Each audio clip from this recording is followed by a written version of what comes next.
It was just like any other afternoon. I had just had my tea, like I always do at 4 o'clock. We were ready to handle the last hour before closing. Well, I was ready. Benny was complaining that the air conditioning was too cold.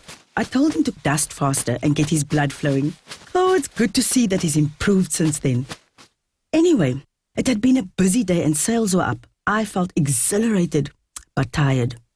Of course, I had no idea that our lives were going to change that day.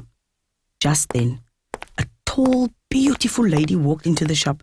I remember her clearly. Oh, she had style. She was wearing a little black dress and cerise stilettos. I noticed a tiny little scar, almost like a teardrop on her left cheek. Shame.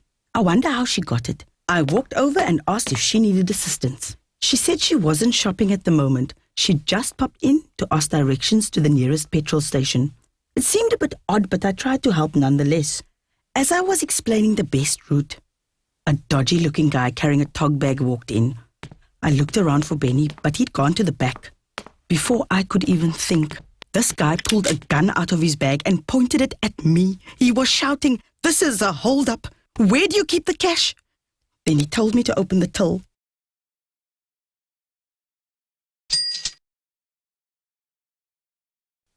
Before long, Benny came bouncing back into the shop. Bless him, but poor Benny forgot everything I taught him about situations like these. He walked straight up to the robber and asked him what the heck he was doing. At least he kept his hands inside, but oh hell, I thought, nou gaan die skelm iemand skiet. Sure. Luckily the robber was a pro and he quietly told him to move out of the way. All I could think was, Benny, please listen, please listen. Then the robber told me to give him the money. I took a deep breath and said to myself, Doreen, you can handle this. And though I'd made the cash drop half an hour earlier than I normally do, I gave him what we had in the till. Then he told us to count to 100 without looking around. I couldn't resist, and kan jy dit glo?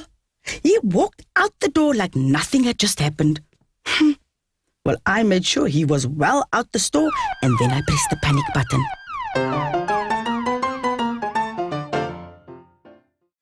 Now we're going to take a short break from the story and do an exercise in pairs. Select a colleague to work with and watch the video again and see where you think Benny and I did the right thing and where you think we did the wrong thing. We're going to give you the answer, but first we want you to give it a try. This is all about learning, so don't stress if you don't get it all right, okay? Are you ready? We're going to go from where the robber walks in. Now let's see what you picked up. Did you notice how Benny walked straight up to the robber and entered his personal space? Oh, this is the wrong thing to do because it's a threatening move. Did you notice Benny kept his hands visible so the robber could see them? This is very important, and luckily Benny got it right. You don't want the robber to think you're hiding something that could be a danger to them. Fortunately, even though I was stressed, I remembered the response sequence. So have a look at what I did. See how I stepped away, turned side onto the robber, kept quiet, showed my hands and kept them in sight the whole time, stood still, obeyed, stayed calm, moved slowly and deliberately. Why don't you stand up and try it yourself?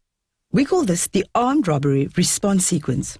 Do it as many times as you need to get it into your head, and when you think you've got it, turn away from the screen and try it on your own. Are you ready?